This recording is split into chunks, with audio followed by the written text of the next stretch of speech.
అందరికీ నమస్కారం. Welcome to my channel.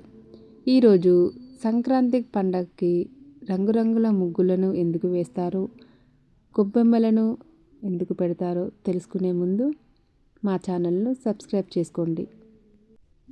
ఇంటి ముందు వేసే ముగ్గుల వెనుక శాస్త్రీయ సాంప్రదాయ కారణాలు ఉన్నాయి. సంక్రాంతి రోజున ముగ్గులు ఎందుకు వేస్తారో, సంక్రాంతి రథం ముగ్గులు వేయడానికి వెనుక కారణాలు ఏంటో, రథం ముగ్గు ప్రాముఖ్యత ఏమిటో తెలుసుకుందాము.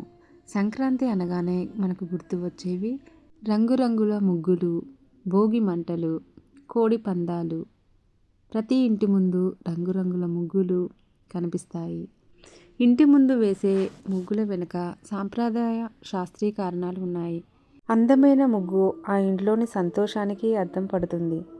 అందమైన ముగ్గులు వేస్తే ఆ ఇంట్లోకి లక్ష్మీదేవత వస్తుంది, అదృష్టం వస్తుంది. వివిధ రంగులతో వేసే అందమైన ముగ్గులను దేవతలకు ఆహ్వానం పలుకుతున్నాయని చెబుతారు. సంక్రాంతి ముగ్గు ప్రాముఖ్యత. సంక్రాంతి రోజు వేసే ముగ్గులకు సాంస్కృతిక, ఆధ్యాత్మిక, తాత్విక, శాస్త్రీయ దృక్పథాలు ఉన్నాయి. రాళ్ళు రప్పలు తొలగించి చక్కగా అలికిన నేల, మేఘాలు లేని ఆకాశానికి సంకేతం. పద్ధతి ప్రకారం పెట్టే చుక్కలు ఆకాశంలోని నక్షత్రాలను సూచిస్తాయి. ఆ చుక్కలను కలుపుతూ అందంగా తీర్చిదిద్దే ముగ్గు ఖగోళంలో ఎప్పటికప్పుడు జరిగే మార్పులకు సంకేతం. ముగ్గు మధ్యలో పెట్టే చుక్క సూర్యస్థానానికి సంకేతం. ముగ్గులో పెట్టే గీతలు స్థితిశక్తికి, చుక్కలు గతిశక్తికి సంకేతాలు. ఇప్పుడు ఏ ముగ్గు దేనికి సంకేతమో తెలుసుకుందాము. విల్లు ఆకారంలో వేసే ముగ్గుకి నక్షత్రానికి సంకేతం. పుష్పం ఆకారం పుష్యమి నక్షత్రానికి, పాము ఆకారం ఆశ్లేష నక్షత్రానికి, సింహం, మేక, చేప, కర్కాటకం ఆకారాలు ఆయా రాశులకు, నవగ్రహాలకు సంకేతాలుగా పేర్కొంటారు. పండుగ రోజుల్లో వేసే ముగ్గులు, ముగ్గుల మధ్యలో పెట్టే గొబ్బెమ్మలు లక్ష్మీదేవికి ప్రీతికరం, మంగళకరం. అందుకే సంక్రాంతికి ముగ్గులు వేసి వాటి మధ్యలో గొబ్బెమ్మలు పెడతారు. భోగి పండ్లు, నవధాన్యాలు, గడ్డి పెడతారు. సంక్రాంతికి దాదాపు నెల రోజుల ముందు నుండి గొబ్బెమ్మలు పెట్టడం, వాటిని పిడకలుగా మార్చడం ఆనవాయితీగా వస్తుంది.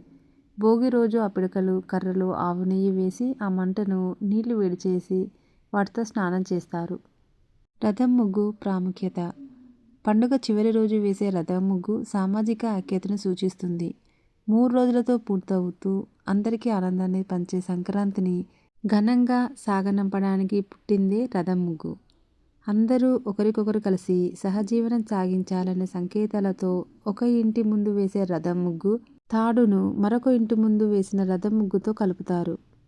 ముగ్గుల వెనుక పురాణ కథ. పూర్వం ఒక రాజు తన కుమారుడిని కోల్పోతాడు. తన కుమారుడిని బతికించాలని, తన వారసత్వాన్ని, తన వంశాన్ని ఆగిపోకుండా చూడాలని ఆ రాజు బ్రహ్మదేవుడిని ప్రార్థిస్తాడు. ఘోర తపస్సు చేస్తాడు. తన తపస్సుకు మెచ్చిన బ్రహ్మదేవుడు ప్రత్యక్షమై బియ్యపు పిండితో నేలపై తన కుమారుడి గీయాలని చెబుతాడు. అప్పుడు తాను ప్రాణప్రతిష్ఠ చేస్తానని చెబుతాడు. బ్రహ్మదేవుడు చెప్పినట్లుగానే ఆ రాజు బియ్యపు పిండితో తన కుమారుడిని గీస్తాడు. ఆ తర్వాత బ్రహ్మదేవుడు ప్రాణప్రతిష్ఠ చేయడంతో రాజు కుమారుడు బతికొస్తాడు. అప్పటి నుండి రంగోలి అనేది జీవితం, అదృష్టం, సంతోషం, శ్రేయస్సుకు ప్రతీకగా మారిందని పెద్దలు చెబుతారు.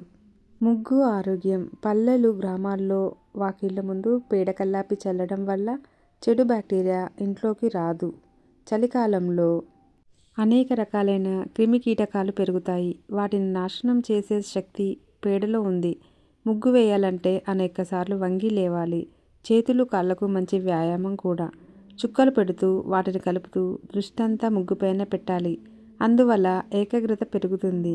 ఈ నెలంతా సూర్యోదయానికి ముందు లేవడం వల్ల ఆరోగ్యానికి ఆరోగ్యం, పనులన్నీ చక్కగా చేసుకునే అవకాశం కూడా ఉంటుంది. ముగ్గుని లక్ష్మీదేవికి నిలయంగా భావిస్తారు కాబట్టే ముగ్గును పవిత్రంగా చూస్తారు. ముగ్గులను కుడి చేతితోనే వేయాలి, ఎడమ చేతిని అస్సలు వాడకూడదు అని చెప్తారు. దీని వెనుక ఒక కారణం ఉంది. తాంత్రిక, క్షుద్ర పూజలు చేసేవాళ్ళు ముగ్గులు వేస్తారు. వాళ్ళు ఆ సమయంలో ముగ్గులను కుడి చేత్తో కాకుండా ఎడమ చేత్తో మాత్రమే వేస్తారు.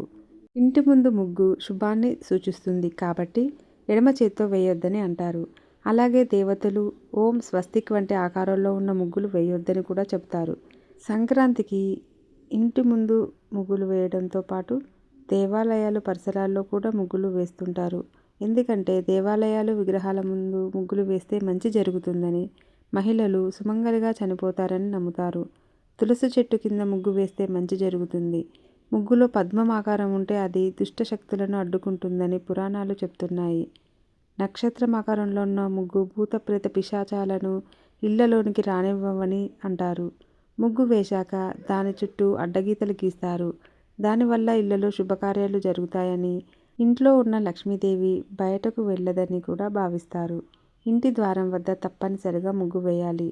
ధనుర్మాసం నెల రోజులు వేసిన ముగ్గు వేయకుండా వేస్తారు చాలామంది.